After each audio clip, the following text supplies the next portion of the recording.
Doctor Bhimrao Ambedkar ji ने कहा था कि शिक्षा श्रेणी का वह दूध है जो पिएगा वही उसका सही सलामत आवे पूरा जी खुशी से बढ़िया करके खूब देश।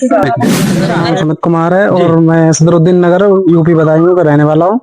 और ये मतलब स्टडी मैंने सेल्फ स्टडी की है, उसके बाद भी इसका पेपर वगैरह और रिटर्न वगैरह जो भी दिया और मेरा चयन हुआ है। बस एजुकेशन है, इस एजुकेशन के बल पर हम अच्छे अच्छे सूरमाओं का नीचा दिखा सकते हैं और अपने तो नमस्कार, मेरी मौजूदगी समय जनपद बदायूं के गांव सदर उद्दीन नगर में है।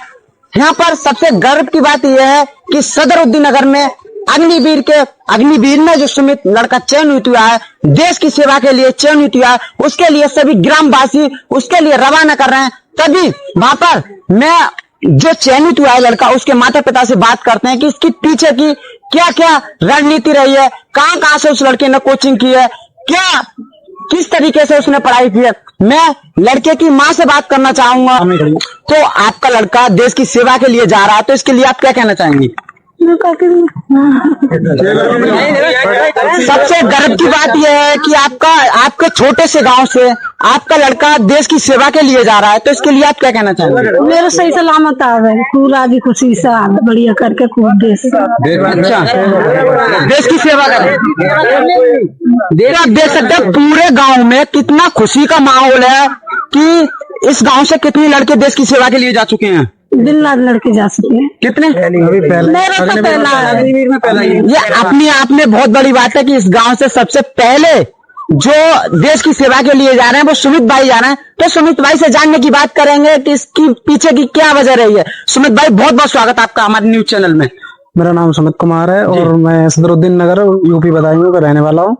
और ये मतलब स्टडी मैंने सेल्फ स्टडी की है, उसके बाद भी इसका पेपर वगैरह और रिटर्न वगैरह जो भी दिया और मेरा चयन हुआ है। बस सुनाए। अच्छा, नौजवानों के लिए क्या कहना चाहेंगे, क्या प्रेरणादायक है? कोई ना, बस मेहनत करें, सब होगा। अच्छा, बस लगातार कंटिन्यू मतलब लगे रहें। अच्छा, और कोई दिक्कत नहीं। अच्छा, शिक्षा क्षेत्र में आप क्या कहना चाहेंगे नौजवानों के लिए? शिक्षा क्षेत्र में क्या, बस बढ़िया करें और क्या, अपने मतलब लगाए रहे हैं बस पढ़ने में और क्या। अच्छा, आपकी कामयाबी के पीछे किसका सबसे बड़ा हाथ रहा है? सबसे बड़ा हाथ है मेरे मम्मी पापा का। और किसी का? तो मम्मी पापा के लिए क्या कहना चाहोगे?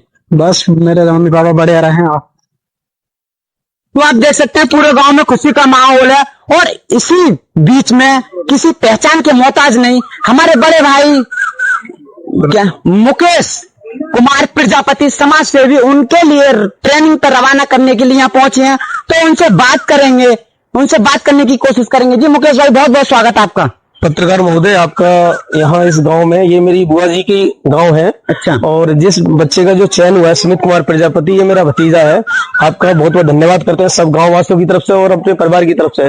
देखिए, इस बच्चे ने इस गांव के लिए एक नई ऊर्जा देने का काम किया है और हमारी शुभकामनाएं और पूरे ग्रामीण सभी वासियों की शुभकामनाएं कि ये बच्चा अपने तन मन धन से, जिस लगन से इसने पोस्ट को हासिल किया है देश की सेवा के लिए, हमें बहुत गर्व की बात है कि इतने बड़े गांव के अंदर से पहली बार एक जो भारत के देश की सेवा के लिए एक जवान का चयनित होता है।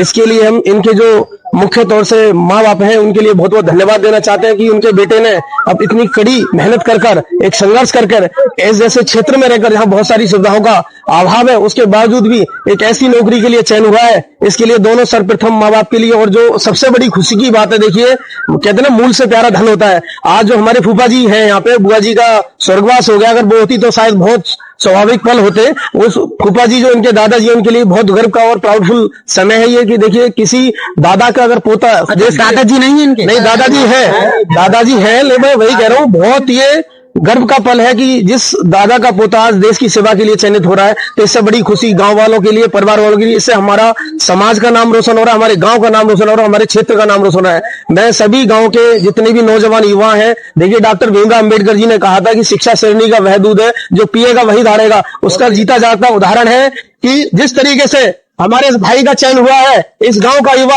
अगर लगन से दिन रात मेहनत करके खून पसीने से अपने आप को, देखिए कोई ऐसी चीज नहीं है और दुनिया में सबसे सरल काम है तो ये एजुकेशन है। इस एजुकेशन के बल पर हम अच्छे अच्छे सूरमाओं का नीचा दिखा सकते हैं और अपने परिवार और अपना नाम रोशन कर सकते हैं। तो सबसे बड़ा हथियार युवाओं के सामने है वो शिक्षा का है। जिस तरीके से मेरे भतीजे ने शिक्षा पाकर इस तरीके का जो उपलब्धि प्राप्त की है, इनके लिए मैं बार बार धन्यवाद करता हूं और इसी के साथ अपनी वाणी को विराम करता हूं। तो आप देख सकते हैं यहाँ पर बहुत बड़ी संख्या में माताएं बहनें हैं, उनसे भी बात करने की कोशिश करेंगे। आप लड़के की कौन हो? ताई। बड़ी मम्मी है। अच्छा, लड़की की ताई। तो आपका लड़का जा रहा है देश की सेवा करने के लिए, देश की रक्षा करने के लिए जा रहा है, तो आप क्या कहना चाहोगे? खूब सुखी है, खूब अच्छी तरह से सबकी सेवा करे और खूब सेवा करके अपने आराम से कृपा। तो आप देख सकते हैं, पूरे कैमरामैन से कहना चाहूंगा, पब्लिक दिखा सकते हैं। अच्छा, लड़के के ताऊ जी से बात करने की कोशिश करेंगे। लड़के के ताऊ मेरे साथ मौजूद हैं। जी, आपका भतीजा ट्रेनिंग पे जा रहा है, देश की रक्षा के लिए जा रहा है, आप क्या कहना चाहोगे? देश की रक्षा करे, सब लोगों को आशीर्वाद मिलना चाहिए इसे। अच्छा। और देश को सुरक्षित झंडा ऊंचा रखे। अब बहुत बढ़िया, सबका झंडा ऊंचा रखे। तो आप देख सकते हैं पूरे गांव में कितना खुशी का माहौल है, इतना खुशी का माहौल है। हाँ, लड़के के पिताजी से बात करते हैं कि उनका लड़का देश की रक्षा के लिए जा रहा है। इस गांव से पहला ही इनका लड़का है जो देश की रक्षा के लिए जा रहा है, तो उनसे खास बातचीत करते हैं। जी, क्या कहना चाहोगे? आपका लड़का देश की रक्षा के लिए जा रहा है। ये देश की रक्षा करे, मेहनत करे, तरक्की करे और आगे के लिए और सब बढ़िया रहे। सब अच्छा, हाँ। अच्छा, इसके पीछे की क्या मुख्य कारण रहे हैं? सही है, पढ़ाई लिखाई करिए, आराम से अपनी मेहनत करिए। अच्छा। हाँ। तो लड़के के फूफा जी मेरे साथ मौजूद है, उनसे आपका भतीजा ट्रेनिंग पे जा रहा है, तो उसके लिए क्या कहना चाहोगे? धन्यवाद दे रहे हैं हम। देश की सुरक्षा करें, अच्छा, मेहनत करें और गांव वाले भी ये करें, मेहनत करें, फिर भी और दोबारा और भी लगे। बढ़िया बात है, जो मेहनत और नौजवान युवा हैं उनके लिए क्या कहना चाहोगे? कुछ प्रेरणा तो मिलती है, एक लड़के नौकरी लगने से प्रेरणा मिलती है, उसके लिए क्या कहना चाहोगे? बहुत मेहनत करें। हाँ, बहुत मेहनत करें। जैसे तो आप देख सकते हैं पूरे गांव में खुशी का माहौल है। यहाँ पर कितनी बड़ी संख्या में नौजवान बूझ के साथी मौजूद है। तो बने रहिए आजाद 94 पर ऐसी खबरें देखने के लिए। नमस्कार।